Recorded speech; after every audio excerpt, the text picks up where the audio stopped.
We are talking real estate this morning, speaking to a man who's about to build an extremely tall tower, and that is even by Dubai standards. He is the Senior Vice President at Deyaar, Hamdan Al Kaitoob. He joins us in the studio this morning. Good morning.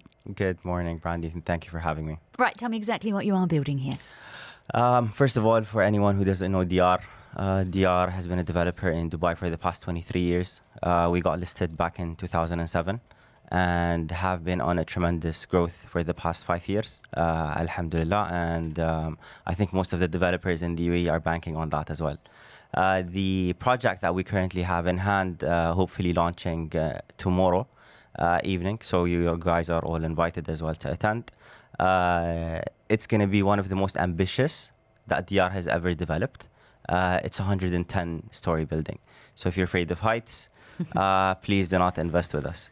The building is trying to accommodate to everything that Dubai is asking for. Dubai is asking for luxury. We're accommodating to that. Dubai is asking for family-friendly amenities. We're accommodating for that. Dubai is accommodating for or asking for workspaces, communal areas where they can actually interact. And having a 100-story building, it makes it hard for people to leave and come back. So we created all of that within that same space. Okay, I've got questions. I've got so many questions, but I'm going to start with the height. I've got 445 metres written down here. Yep. But I know that these things are often kept under wrap for the final topping out for competitive reasons. Is that your final height? So I cannot comment on that specifically. Maybe my chief development officer will have a bit of clarity on it. We're trying to be in the top 10 residential buildings in Dubai. Obviously the highest in the world. Dubai has the tallest towers across the globe. That's well known.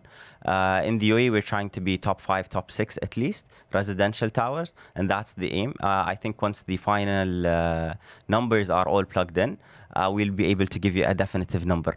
Are you going to be taller than the Burj Benghazi down in Business Bay? I'm not really sure on how tall that is, but we're going to be basically whoever's sitting on our terrace, maybe overlooking theirs. Why is it so important to be in the top 3, the top 5, the top 10? Is it a selling point? Not necessarily, but I think what Dubai has taught us is you always have to compete. You always want to aim to and strive to be number one. And that's what we've been trying to do. We've changed our game over the past 3 years. We've been launching sky rises. We've launched many projects over the past couple of years that have been considered skyscrapers in the region, and it's just a new actual transformation that Deyaar is actually going through. What does it mean for the cost of building? What does going up to 100 floors do to your cost? How does it compound it? Honestly speaking, again, I cannot really comment on that.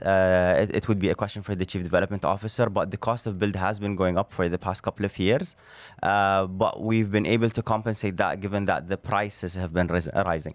So we'll be able to offset it against how competitive the current market is. Okay, so talk to me about the prices in what you are about to launch here. Give me the price for your apartments. So I don't want to ruin the party. I just want to keep everyone excited and attend the launch. Obviously, it's going to be a show. It's not going to be a normal event. We're going to put in a spectacular event just to showcase how big of a project it is.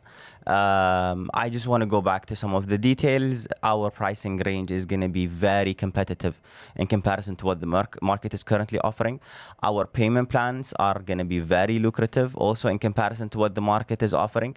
And given that Business Bay and downtown land in total, around 85 or 90 has already been developed. Mm-hmm. So the amount of appreciation that you can expect over the next 3 to 4 years should be substantial because there isn't a lot of competition left or a lot of people to develop since everything is almost already developed. And the channel partner, obviously, incentive is going to be very lucrative for them to have their teeth in it. Okay. You mentioned there the amenities that you have got, but you also said that one of the reasons that you've got them is because if you're at 100 floors, it could be hard to leave the building. What does that tell us about the amount of elevators and lift speed? Is that a worry? No, not necessarily. So what's going to happen is they actually accommodated to the load or how many people are going to attend. Frankly speaking, the maximum amount of units that we are having in a specific floor, the maximum would be only 11, and we go to an average of 5 to 6. So our layouts are the best, I would say, into the market because their sizes are relatively bigger. They're more accommodative, and it's the easy access. So again, if you would want to go to the gym rather than going down a couple of hundred floors, you still have that amenity close by. Of course, because if you're on the 80th floor, you're on the 80th floor. Definitely, regardless. Talk to me about we call them amenities wars, but the need to keep coming up with something newer and greater. I mean, you've got quite the list here. There's a lot of pods that you've got going on, air yoga zones, floating gardens, AI meditation pods. How much are these things that people are going to use, and how much of them are things that just sound interesting on a sales brochure? So it's not just a sales pitch. We have more than 75,000 square foot of area dedicated for these amenities. Due to the number of units that are going to be there, they are going to be required. It's not just an add-on. It is a need that we really identified when we did our research, and having the as you call it, the floating garden, the spa, the Zen area, the common working space. Again, we have an infinity pool on the 100 plus floor. That's something that you wouldn't find anywhere else. These things have been identified during our market research that are actually a need in the building, and we've went above and beyond to accommodate to these things. I'm reading here that you've got an invisible spa. What's an invisible spa? So as soon as you go in, you disappear with it. So it's a very again, marketing can have a lot of words, but it's actually a very high-end spa where it is trying to be at the same level of what luxury we're trying to provide. So the spa, obviously, the renders are amazing. I'm glad I'm not able to show you now. So if you'll be able to come in tomorrow to the event, you're gonna see a detailed presentation on all of these amenities, as well as the invisible spa and then the floating garden as well.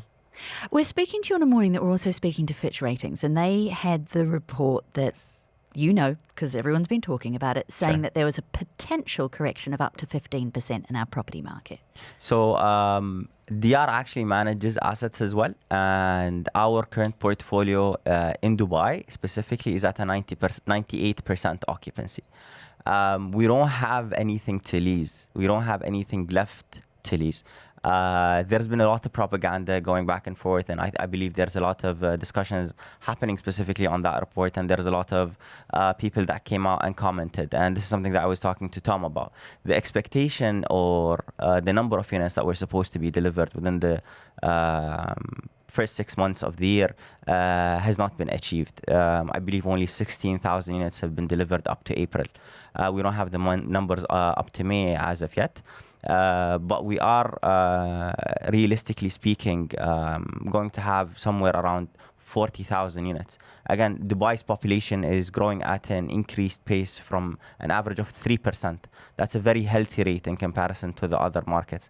Given there are other white-collar and blue-collar labor, we still think that there is going to be maybe not a downfall, but a standstill on this. On rents specifically, but in terms of sales, I don't think there is going to be a downfall because the appreciation and then the appetite for Dubai has always been there. Hamdan Al Kaitoob, Senior Vice President for Deyaar, talking to us about a very tall tower. Thank you so much, Andy.